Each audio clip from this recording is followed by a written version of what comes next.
nag-aantabay din kami kanina sa Malacanang kung i-announce na yung members ng Independent Commission. In-expect natin, di ba?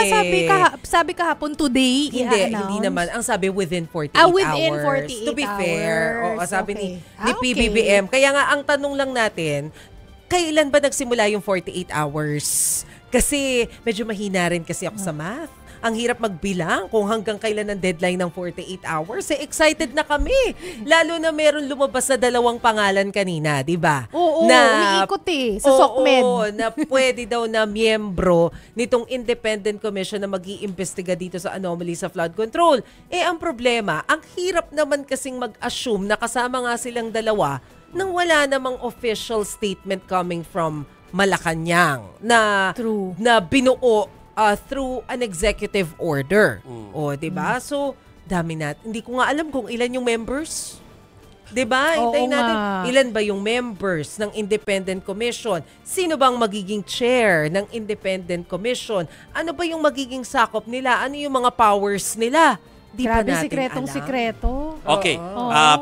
Pero siguro maging transparent tayo sa mga viewers natin na of course ang daming sinabi prior to today na composition, na merong dapat hindi politiko, pero bigla pong may mga sources po dito sa tanggapan namin na mga nagsasabi na ito daw yung composition. Pero may politiko kami nakita doon sa composition. So parang totoo ba yan or hindi? Tapos, nagkataon, yung politiko sinasabi namin, nagpa-ambush interview kanina. Si Mayor. Magalong. At sinabi naman niya doon na no pa rin. Hindi raw totoo, hindi pa rin sabi daw niya. totoo. Pero persistent yung yung mga sources na sabi hindi. Kasama siya talaga siya. Tapos ngayong gabi, siguro pwede rin sabihin yun, di ba? Ngayong gabi ay nag-reach out po yung mga staff namin sa kanya. Usually po umuoo yan sa amin. Ay, suki natin dito yan si Mayor Magalong Pero sa ngayon, ang sabi lang niya ay, hindi mo na siya magsasalita because... Off the record yata yun. Oo nga. Basta hindi mo okay. Basta hindi mo daw muna siya magsasalita. Parang may naalala ko off the record naman yun. Ako. Okay, sige. Basta hindi daw muna siya magsasalita. Pero kami, okay. basta pakiramdam namin na yung unusual na hindi siya magpapa-interview. Right. Unusual yun for us. Kasi usually pag tinawagan po namin ay ready to Excited kasi to kami Busy si Mayor.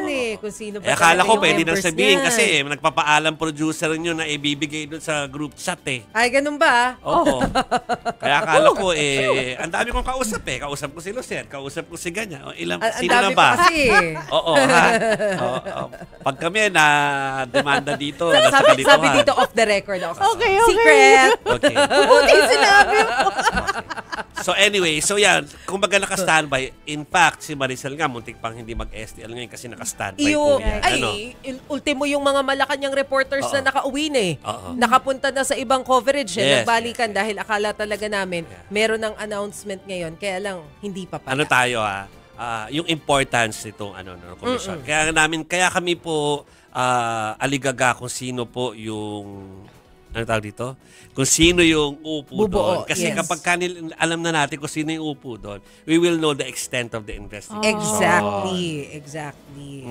Kasi kapag po walang kredibilidad o questionable ang integridad ng members ng Independent Commission, alam natin na mababaw yung magiging resulta ng investigasyon at baka hindi natin mahuli kung sino-sino ba talaga yung mga taong involved, lalo na kung high officials. Pero syempre, kapag nakita natin na mataas ang integridad ng mga members at maganda at walang track takot. record, di ba? Syempre, tataas din ang kredibilidad ng Independent Commission. At aantabayan na natin kung ano nga ba yung magiging resulta ng investigasyon nila. Kasi parang ang sinasabi ng Pangulo, gusto niya merong subpoena powers ang Independent Commission para galangin kapag pinatawag yung kung sino man yung personality na gusto nilang kausapin, dapat pumunta, sumunod. Yun pa lang ang power na naibahagi. Wala pa yung... Actually, it's not even final. Okay. Wala Nabanggit lang ni Presidente na yun yung gusto parang niya. nasa wish list lang niya for the Independent Commission. Gusto niya, may ganun. May nagsuggest daw na dapat may contempt power din. Pero parang hindi pa 100% si Presidente doon. So, tingnan natin kung ano magiging laman ng EO.